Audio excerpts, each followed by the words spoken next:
انہوں نے پریکٹیکل چل کر کے فتح کیے ہیں. آج حیرت ہے مسلمانوں کو, جماعتوں کو, جوانوں کو, کہ کم از کم وہ 2-4 علاقے تو یاد رکھتے جن کو انہوں نے فتح کیا ہے, وہ بھی تمہیں یاد نہیں. تم کیا یاد رکھتے ہو؟ تمہیں تو فٹ بال گراؤنڈ یاد ہے, تمہیں تو ورلڈ کپ کہاں ہوتا ہے کہاں ہے نہیں ہے یہ یاد رہ جاتا ہے, کون سے سال کا ورلڈ کپ کہاں کھیلا گیا یہ سب یاد رکھ جاتے ہو, یہ مجرا کرنے والے ایکٹروں کے ڈائلاگ یاد رکھ جاتے ہو, جہنمی لوگوں کے ان طبقات کے سارے افعال و کردار یاد رکھتے ہو. اس بطل جلیل عظیم بہادر, اس سے بہترین بہادر پوری تاریخ میں کوئی نہیں ہوگا. آج کے نوجوانوں کو چاہیے کہ فخر کرنے کے لیے ہمارے پاس سب سے بڑی ایک شخصیت تھی, وہ خالد بن ولید کی تھی. اللہ کی تلواروں میں سے ایک تلوار, ان کا نام لیتے, بلکہ میں تو اپنی تقریروں میں پہلے سے کہتا آیا بچپن سے, کوئی اگر بزدل ہے تو اس پر 11 بار خالد بن ولید کا نام پڑھو, شاید بزدلی ختم ہو جائے, دل کے اندر سے خوف نکل جائے. میں یہ اس لیے کہہ رہا ہوں کہ کم از کم تم اپنی تاریخ, اپنے اسلاف کو یاد کرتے. بچوں کو گڑی گڑیا کے قصے, چور پولیس کے قصے سنانے چھوڑ دو, خالد بن ولید اور صلاح الدین ایوبی کو سناؤ. بچے جوان ہوں گے تو ڈرپوک نہیں پیدا ہوں گے انشاءاللہ. ہم یہاں پر سیریل اور ان کے ہاتھوں میں گیم پکڑا کر بیٹھے ہوئے ہیں, اور میرے عزیزوں خالد بن ولید کی ان فتوحات کو سننے کے بعد ذرا اپنے دامن میں جھانک کر کے بھی دیکھنا, تمہاری زندگی میں کوئی جنگ تو آئی بھی نہیں, وہ جنگوں میں اتر گئے تھے. ہاں آج کے جوان لڑتے ہیں گیم میں, بہت ماہر ہیں گیم میں, ایسے لڑتے ہیں پتہ نہیں کتنے اسٹیچو کو سلا دیتے ہیں. ہمارے چینل سے جڑنے کے لیے یوٹیوب پر احمدی نیٹ ورک آفیشیل کو سبسکرائب کریں. اس کے بعد پھر اب دور آتا ہے سیدنا خالد بن ولید کا. حضرت خالد بن ولید رضی اللہ تعالیٰ عنہ کو حضرت عمر فاروق کے چہیتے صحابی یعنی چہیتے دوست حضرت ابو عبیدہ بن جراح, یہ عشرہ مبشرہ میں سے ہیں, اور بہت سارے فتوحات میں آپ کا کردار رہا ہے. حضرت ابو عبیدہ بن جراح کو ملک شام کی فتح کے لیے بھیجا گیا تھا. حضرت خالد بن ولید وہیں تھے. حضرت خالد بن ولید اپنی فوج کو لے کر حضرت ابو عبیدہ بن جراح کے ساتھ مل گئے, اور ہوا یہ حمص میں, یعنی اس وقت کا جو ایک مشہور علاقہ تھا, آج بھی وہ حمص ہی کہلاتا ہے, ملک شام میں عیسائیوں کا مرکز تھا. اور وہاں کے بطری کو, یعنی بڑا جو پادری تھا اس کے گھر, یا وہاں کا جو بادشاہ تھا, بادشاہ کا جو نائب ہوا کرتا تھا, اس کے گھر بیٹا ہوا تھا. وہ لوگ شراب پی پی کر کے مستیاں کر رہے تھے, خوشیاں منا رہے تھے. عیسائیوں میں شراب پینے کو ہی سب سے بڑی خوشی سمجھی جاتی ہے, اور اس وقت سب بدمست تھے. رات کا وقت تھا. حضرت خالد بن ولید رضی اللہ تعالیٰ عنہ حمص کے اس قلعے میں داخل ہو گئے, اور یہ شراب کے نشے میں چور تھے, ان کو پتہ ہی نہیں کون شہر میں داخل ہوا. اور حضرت خالد بن ولید جیسی آئے سارا نشہ اتر گیا, جتنی شراب پیتی, جتنا بھنگ پیا تھا سب نکل گیا, اور سب دوڑے دوڑے بد کے ہوئے ادھر ادھر بھاگتے رہے. اور حضرت خالد بن ولید سے نہیں کہا, حضرت ابو عبیدہ بن جراح کے پاس گئے اور کہا کہ ہم صلح کرنا چاہتے ہیں. حضرت ابو عبیدہ بن جراح نے ان سے صلح کر لی. ایک طرف حضرت خالد بن ولید جنگ کرنے آئے تھے, دوسری طرف ابو عبیدہ بن جراح صلح کر رہے تھے. اور اسی اسنا میں دمشق, جو آج بھی راجدھانی ہے ملک شام کی, حضرت خالد بن ولید کا صرف چل کر کے آنا تھا, جنگ کرنا نہیں تھا. ان کو صلح پر مجبور کر دیا, صرف چل کر کے آئے تھے. اور اس کے بعد حضرت ابو عبیدہ بن جراح نے صلح کر لی, تو ملک شام کا یہ دمشق علاقہ سب سے پہلے اسلام میں آیا. یہ رومن امپائر کو اب چھیڑ دیا تھا. اس وقت کے سپر پاور, دوسری سپر پاور طاقت روما کو چھیڑ دیا اور دمشق کو حاصل کر لیا. سیدنا خالد بن ولید کی ایک ادا بڑی پسند آتی. ایک اور علاقہ عیسائیوں کا تھا حمص کے بعد, وہاں آپ اپنے جوان لشکریوں کو لے کر پہنچے تھے, فوجیوں کو. عیسائی بڑے مکار اس وقت بھی ہیلے کرتے تھے, اور کسی نہ کسی طرح حربے سے گمراہ کرنے کی کوشش کرتے. انہوں نے دیکھا دمشق ہمارے ہاتھ سے گیا ہے, حمص چلا گیا ہے, اور جس علاقے میں حضرت خالد بن ولید آئے وہاں عیسائیوں کا ایک مضبوط قلعہ تھا, اور شہر کے اطراف قلعہ بنایا جاتا تھا. قلعہ کیسے ہوتا تھا؟ پوری دیواریں بنا دی جاتی تھی شہر کے اطراف, بڑی بڑی دیواریں, اور ان دیواروں کے اندر پورا شہر آباد ہوتا تھا. کبھی آپ اجمیر شریف جاتے ہیں تو بڑے بڑے دروازے دیکھتے ہوں گے, جو اس زمانے کے سرحدیں ہوا کرتی تھی شہر کی, اور کوئی بھی داخل ہوتا تو اس دروازے کے اندر سے ہی جانا ہوتا. اس طرح قلعے کے اندر بند ہو جاتے تھے, جنگیں اسی طرح لڑی جاتی تھی. تو ان عیسائیوں نے سارے دروازے بند کر لیے اور قلعے کے اندر بیٹھ گئے. کیونکہ ان کو پتہ چل گیا خالد بن ولید اپنا لشکر لے کر آ رہے ہیں. لڑنا تو تھا نہیں. یہ محاصرہ 40 دن تک چلا. یعنی حضرت خالد بن ولید پیچھے ہٹنے والے تو نہیں تھے. پورے فوج کو لے کر کے انہوں نے بھی پڑاؤ ڈال لیا کہ ہم بھی یہیں رہیں گے, تم جب تک باہر نہیں آؤ گے ہم بھی باہر ہی بیٹھے رہیں گے. اب یہ چاروں طرف سے جو مسلمان بیٹھے ہوئے تھے اتنے دنوں تک, عیسائیوں کا جو پادری اندر تھا اس نے مشورہ کیا ان کے ساتھ جنگ نہیں لڑ سکیں گے, ہم لڑنا مشکل ہے, ان کو میں ایک دوسرے طریقے سے زیر کر سکتا ہوں. کیا ہے؟ خالد بن ولید کی فوج میں جوان لشکری زیادہ ہیں اور ہر جوان مال و دولت اور عورت کی طرف جلدی جاتا ہے. تو اس پادری نے یہ کیا کہ میں شہر کی ساری بڑی اور خوبصورت لڑکیوں کو لا کر میدان میں کھڑا کر دوں گا اور خالد بن ولید سے صلح کے نام پر میں معاہدہ کر لوں گا, ایک شرط رکھوں گا کہ اس بازار سے گزرتے ہوئے قلعے تک آ جاؤ, صحیح سلامت آ گئے تو چابیاں تمہارے حوالے کر دیں گے. لیکن خالد بن ولید کو انہوں نے بتایا نہیں. جا کر کے خالد بن ولید سے عیسائی پادری نے کہا ہم لڑنا نہیں چاہتے, آپ آئے ہیں ٹھیک ہے, ہم صلح کریں گے لیکن ہماری یہ شرط ہے 3 دن کے بعد آپ اپنی اس فوج کو لے کر اس بازار سے گزرتے ہوئے قلعے تک آ جائیں شاہانہ شوکت کے ساتھ.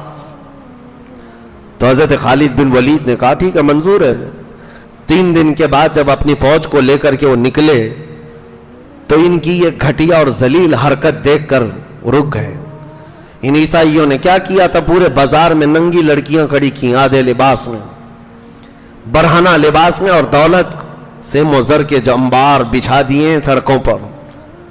ظاہر سی بات ہے یہ نوجوان لشکریوں کو لوٹنے کے لیے. آج بھی فوج میں بہت برائیاں رہتی ہیں, مہینوں سے فوج دور رہتی ہے گھروں سے تو ان کے اندر نفسانی خواہشات آ جاتی ہیں. یہ سوچ کر کے کبھی بھی فوج کو توڑنے کے لیے اس طرح کی حرکتیں ہمیشہ کی جاتی رہیں, عیسائیوں کی طرف سے ہوتی رہیں. ان کو نفسانی خواہشات میں مغلوب کیا جا سکتا ہے. اب جیسے ہی حضرت خالد بن ولید کی نظر پڑی, اللہ اکبر, کمال استقامت ہے. استقامت اللہ نے کیسی دی, آپ کھڑے ہو گئے اور ایسی تقریر کی تھی وہ آج بھی محفوظ ہے. اپنے نوجوان سپاہیوں سے کہا آج تمہارے امتحان کا وقت ہے, اگر تمہارا قدم ڈگمگا گیا تو قیامت تک آنے والی نسلیں تم کو برائی سے یاد کریں گی, تم پر لعنت بھیجی جائے گی, اور اگر تمہارا قدم صحیح سلامت رہا تو قیامت تک آنے والے تم پر رحمتوں کے پھول برسائیں گے, خوشیوں سے یاد کیے جائیں گے. وہ جوانوں نے پوچھا ہمیں کیا کرنا ہے؟ خالد بن ولید نے کہا بس سنت مصطفیٰ پر عمل کرنا ہے. میں نے رسول اللہ کو دیکھا ہے کہ جب میرے آقا مدینے کے بازار میں گزرتے تھے تو آنکھیں نیچی کر چلتے تھے, حضور کی نگاہیں نیچی ہوتی. بس تم اس سنت پر عمل کر کے جاؤ اے نوجوانوں. اسی لیے میرے آقا نے فرمایا النظرۃ سہم من سہام الشیطان, نظر جو ہے شیطان کے تیروں میں سے ایک تیر ہے. سب سے پہلے تمہاری نظر دھوکہ کھاتی ہے. تم اجنبی عورتوں کے اوپر نظر ڈالتے ہو یا جو ناجائز ہے اس کی طرف نظر ہی ڈالتے ہو, یہاں سے تمہارا پورا جسم بدل جاتا ہے. نظریں تمہارے دل کے اندر حرکتیں پیدا کرتی ہیں, پھر یہ کام نظریں تمہیں زنا تک لے جاتی ہیں. الیاذ باللہ, نظر سے بچنا بہت ضروری. حضرت خالد بن ولید کی اس تقریر کے بعد وہ سارے نوجوان سپاہی جانتے ہو کیسے چلتے ہوئے جا رہے تھے. آج بھی ہم نے فوجیوں کے پریڈ دیکھے ہیں, یہ آج بھی فوجی چلتے ہوئے دیکھے ہیں. یہ جس طرح سے چلتے ہیں ان کی اپنی چال ہوتی ہے فوجیوں کی, لیکن خالد بن ولید کے لشکر کی چال ہی الگ تھی. روایت کرنے والے بتاتے ہیں وہ ایسے چل رہے تھے اگر ان کے سروں پر انڈا بھی رکھ دیا جاتا تو نہیں گرتا. اس طرح سے ساکت و جامد سیدھے سیدھے چلے گئے. بازار میں کھڑی ہوئی بہرحنہ عورتیں ان کو اپنی طرف بلاتی رہ گئیں, دامے فریب میں پھنسانے کے لیے حربے کرتی رہیں. ایک جوان نے بھی نظر اٹھا کر دیکھا ہو؟ کسی نے نہیں دیکھا.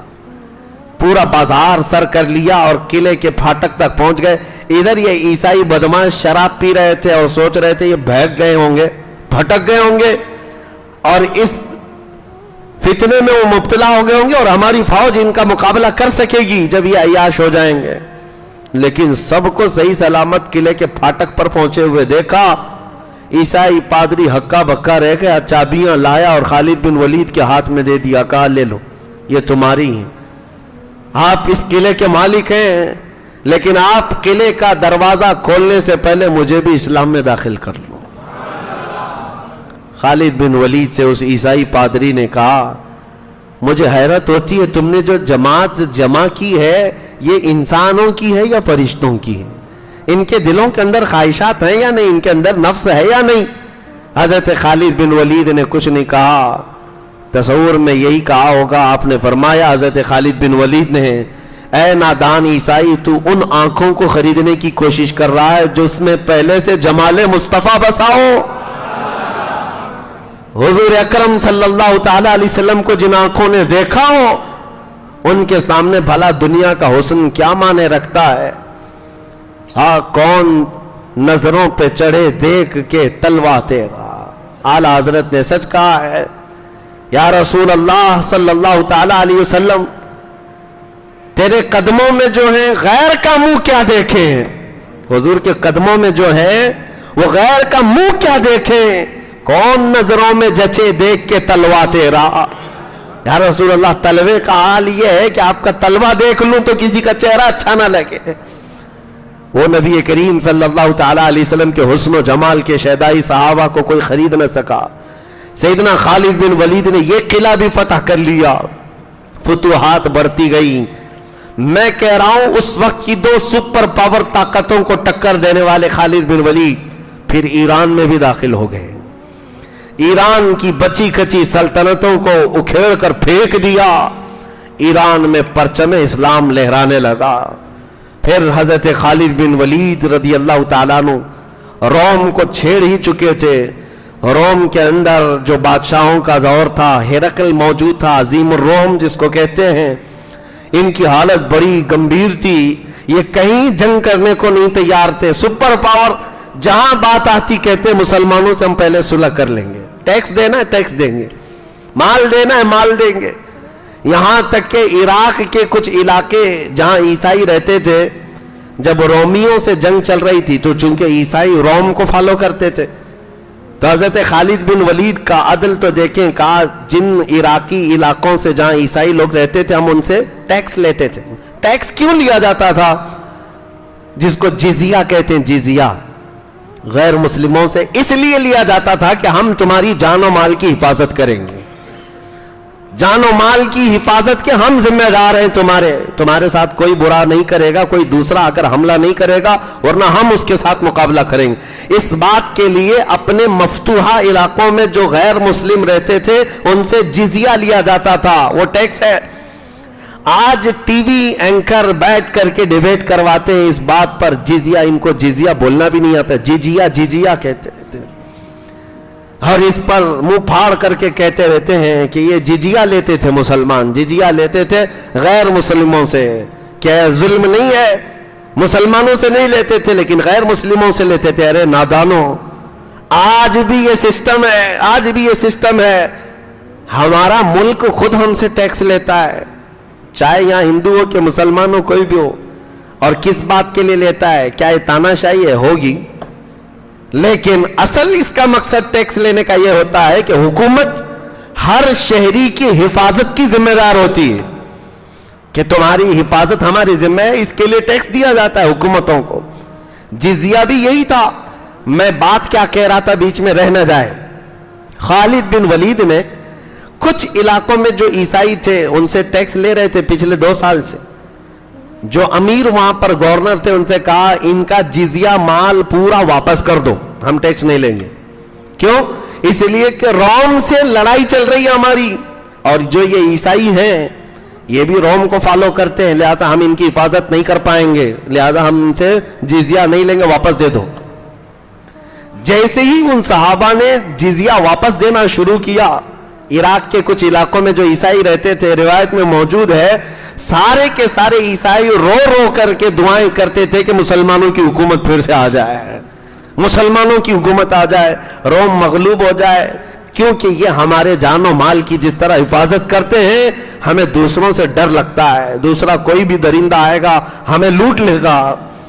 روایتوں میں موجود ہے وہ عیسائی، وہ روم کو فالو کرنے والے مال لے لے کر کے قطاروں میں کھڑے ہوتے اور کہتے ہم سے جزیہ لے لو تاکہ ہماری حفاظت کا ذمہ ہو جائے۔ لیکن صحابہ کا یہ عدل تھا کہ ہم جس بات کی حفاظت کے ذمہ دار ہوتے ہیں بس اسی سے لیتے ہیں، اور جہاں نہیں ہوگا اس سے 1 روپیہ بھی نہیں لیا جائے گا. یہ سلسلہ تھا. سیدنا خالد بن ولید رضی اللہ تعالیٰ عنہ نے روم کو بھی ٹکر دے دی. روم کی جنگوں میں بہت ساری جنگیں ہیں، لیکن یہ جنگوں کا سلسلہ فتوحات کا چلتا رہا. سیدنا خالد بن ولید لڑتے رہے، دن و رات ایک کر دیا، اور ان کی زندگی کی تاریخ کی 125 جنگیں تھیں. میرے عزیزو، کھیل کے میدان میں اتنی مرتبہ نہیں اترے ہوں گے تم جتنی مرتبہ انہوں نے جنگ میں اتر کر کے جوہر دکھائے. اور جنگ کے میدان میں اترنا کوئی تماشا نہیں ہے، اور نہ ہی یہ بازیچے اطفال بچوں کا کھیل ہے. جان ہتھیلی پر لے کر آنا ہے. خالد بن ولید رضی اللہ تعالیٰ عنہ 125 جنگیں اپنی زندگی میں لڑے. اور حیرت کی بات میں بتاؤں، 2 خصوصیات آپ کی، 2 اسپیشلٹی خصوصیات یہ ہے، ان 125 جنگوں میں ایک جنگ میں بھی آپ کو شکست نہیں ملی، ایک جنگ بھی ہارے نہیں ہیں. 125 جنگ. اور دوسری اسپیشلٹی آپ کی، دوسری خصوصیت حضرت خالد بن ولید کی یہ ہے، بہت سارے علاقے اسلام میں آئے. آذربائیجان تک حضرت خالد بن ولید کی سپہ سالاری میں فتح ہوا. آذربائیجان تک گیا اسلام. یہاں مدینہ طیبہ کی سرحدوں سے نکل کر کے ایران، عراق، شام، روم، اب اس کے بعد آذربائیجان، آرمینیا، آج کے دور میں جو یورپی یونین میں شامل ہے، وہاں تک اسلام پھیل گیا. وہ علاقے مفتوح ہو گئے، فتح کر کے پرچم اسلام لے رہا ہے. دوسری اسپیشلٹی حضرت خالد بن ولید کی جو میں بتا رہا ہوں خصوصیت، وہ کیا ہے؟ ایک تو یہ ہے 125 جنگوں میں کبھی آپ کو شکست نہیں ہوئی. دوسری خصوصیت یہ ہے کہ جو علاقہ خالد بن ولید نے فتح کیا تھا 14 صدیاں گزر گئی، آج تک وہ کافروں کے حوالے کبھی نہیں گیا. جو علاقہ انہوں نے فتح کیا تھا اس وقت سے لے کر آج تک وہ اسلام کے ماتحت ہی چل رہا ہے، اسلام کے انڈر میں ہے. سلام ہو تربت خالد بن ولید پر، کروڑوں رحمت نازل ہو اس صحابی رسول پر جس کو اللہ کے رسول نے فرمایا تھا سیف اللہ، سیف من سیوف اللہ، اللہ کی تلواروں میں سے ایک تلوار کا نام ہے. حضرت خالد بن ولید خود کہتے ہیں میں ہر جنگ اس نیت سے لڑتا تھا شہید ہو جاؤں گا، لیکن ایک جنگ میں بھی شہادت نہیں ملی، ایک جنگ میں بھی شہادت نہیں ملی. کسی دوسرے صحابی نے آپ سے کہا آپ کو شہادت کیسے ملتی؟ کیونکہ اللہ کے رسول نے آپ کو اللہ کی تلوار کہا.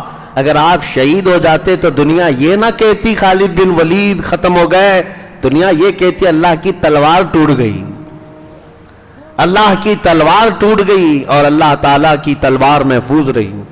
خالد بن ولید کہتے ہیں میرے پورے جسم میں ایک بالشت جگہ بھی کہیں باقی نہیں ہے جس میں تیر اور تلوار نہ لگے ہوں، کوئی جگہ جسم میں باقی نہیں، زخموں سے بھری ہوئی، ہر جگہ زخم تھے، بڑے بڑے گھاؤ تھے. ایک علاقہ خالد بن ولید کا دور جو سنہرا دور ہے حضرت فاروق اعظم کے زمانے میں، ہوا یہ کہ ایک مرتبہ عیسائی حضرت خالد بن ولید صرف تلواروں سے نہیں لڑے، فتح کیا ہے، صلح سے بھی لڑے، اخلاق سے بھی لڑے. اور ایک مرتبہ عیسائیوں کے ایک علاقے میں گئے، عیسائیوں نے کہا ہم آپ کے ساتھ آنے کو تیار ہیں، لڑیں گے نہیں، کوئی چیز نہیں ہوگی، لیکن ہمارا دین حق ہے، ہمیں یقین ہے. آپ اپنے دین کی حقانیت کو کیسے ثابت کریں گے؟ خالد بن ولید نے کہا بتاؤ تم کیا چاہتے ہو میرے دین کی حقانیت کے لیے.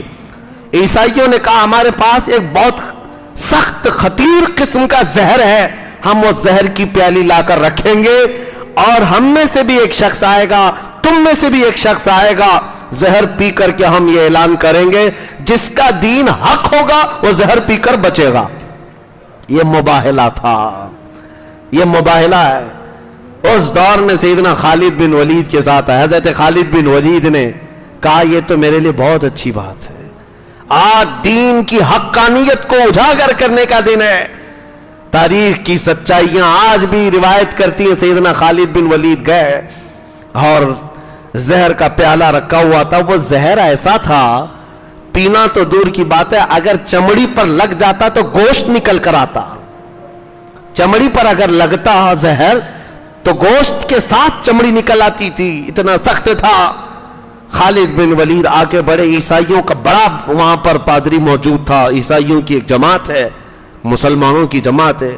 سیدنا خالد بن ولید نے کچھ نہیں دیکھا, سیدھے جا کر اس زہر کا پیالہ اٹھایا, کہا بسم اللہ الذی لا یضر مع اسمہ شیء فی الارض ولا فی السماء وہو السمیع العلیم.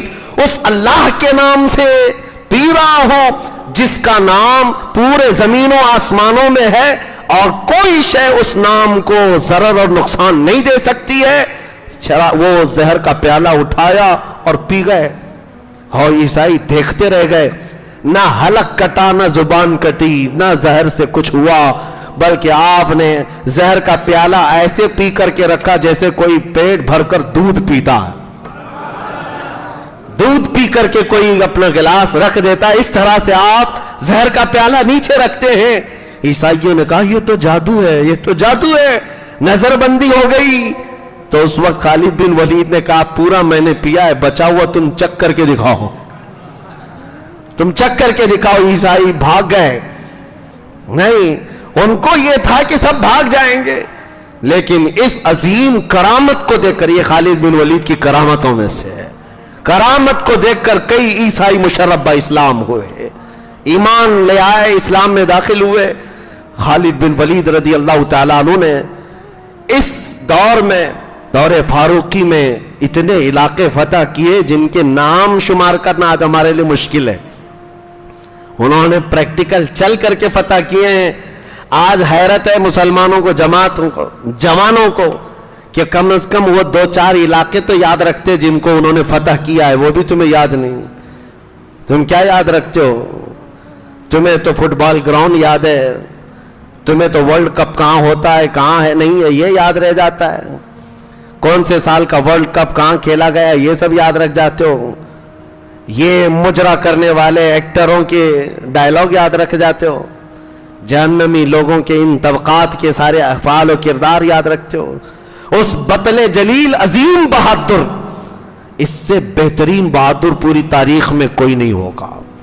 آج کے نوجوانوں کو چاہیے کہ فخر کرنے کے لیے ہمارے پاس سب سے بڑی ایک شخصیت تھی, وہ خالد بن ولید کی تھی, اللہ کی تلواروں میں سے ایک تلوار. ان کا نام لیتے, بلکہ میں تو اپنی تقریروں میں پہلے سے کہتا آیا بچپن سے, کوئی اگر بزدل ہے تو اس پر 11 بار خالد بن ولید کا نام پڑھو, شاید بزدلی ختم ہو جائے, دل کے اندر سے خوف نکل جائے. میں یہ اس لیے کہہ رہا ہوں کہ کم از کم تم اپنی تاریخ, اپنے اسلاف کو یاد کرتے. بچوں کو گڑی گڑیا کے قصے, چور پولیس کے قصے سنانے چھوڑ دو, خالد بن ولید اور صلاح الدین ایوبی کو سناؤ. بچے جوان ہوں گے تو ڈرپوک نہیں پیدا ہوں گے انشاءاللہ. ہم یہاں پر سیریل اور ان کے ہاتھوں میں گیم پکڑا کر بیٹھے ہوئے ہیں, اور میرے عزیزوں خالد بن ولید کی ان فتوحات کو سننے کے بعد ذرا اپنے دامن میں جھانک کر کے بھی دیکھنا, تمہاری زندگی میں کوئی جنگ تو آئی بھی نہیں, وہ جنگوں میں اتر گئے تھے. ہاں آج کے جوان لڑتے ہیں, گیم میں ہیں, بہت ماہر ہیں گیم میں, ایسے لڑتے ہیں پتہ نہیں کتنے اسٹیچو کو سلا دیتے ہیں. اور پب جی کے تو ایسے دیوانے رہ گئے تھے کہ ایسا لگتا تھا کہ وہ جتنے اس میں کارٹون آتے ہیں ان کو مارتے مرتے کب اس کی موت آنے والی پتہ نہیں چلتا. ان کے دلوں میں رچ بس گیا جیسے بنی اسرائیل کے دلوں میں بچڑے کی پوجا رچ بس گئی تھی. پب جی گیم اور پتہ نہیں کتنے ایسے گیم, ان جوانوں نے یہی سمجھ لیا ہے. ارے نادانوں, کھاتے بہت زیادہ ہو, دودھ بھی پیتے ہو, اخروٹ بادام کاجو سب کھاتے ہو, جیم میں جا کے ورک آؤٹ کرتے ہو, شرم کرو. تمہیں اللہ تعالیٰ نے طاقت گیم کھیلنے کے لیے نہیں دی ہے, گیم کھیلنے کے لیے نہیں دی ہے. آج جنگ اگرچہ نہیں ہو رہی ہے, لیکن اس دور کا پہلوان وہ ہے جو صبح کے وقت بستر چھوڑے اور فجر کی 2 رکعت ادا کرے. سیدنا علی کرم اللہ وجہہ الکریم نے فرمایا میرے نزدیک وہ طاقتور شخص ہے, وہ طاقتور شخص ہے. اور اللہ کے حبیب صلی اللہ تعالی علیہ وسلم کا یہ فرمان ہے, میری امت جب تک گھوڑے کی پیٹھ اور فجر کی جماعت نہیں چھوڑے گی اللہ اس پر کسی بھی قوم کو غلبہ نہیں عطا کرے گا. کبھی کوئی قوم تم پر غالب نہیں آئے گی. حضرت خالد بن ولید کا یہ دور. لیکن تاریخ کی سچائیاں ہیں. سیدنا عمر فاروق رضی اللہ تعالیٰ عنہ کے دور خلافت میں یہ فتوحات ہوئیں. چاہے سعد بن ابی وقاص امیر ہو, ابو عبیدہ بن جراح امیر ہو, یا خالد بن ولید امیر لشکر ہو, کوئی بھی ہو, لیکن دور تو فاروق اعظم کا ہی تھا. خلافت تو ان کی تھی. سپہ سالار لڑا ہے جنگوں میں, لیکن خلافت کا دور یاد کیا جائے گا.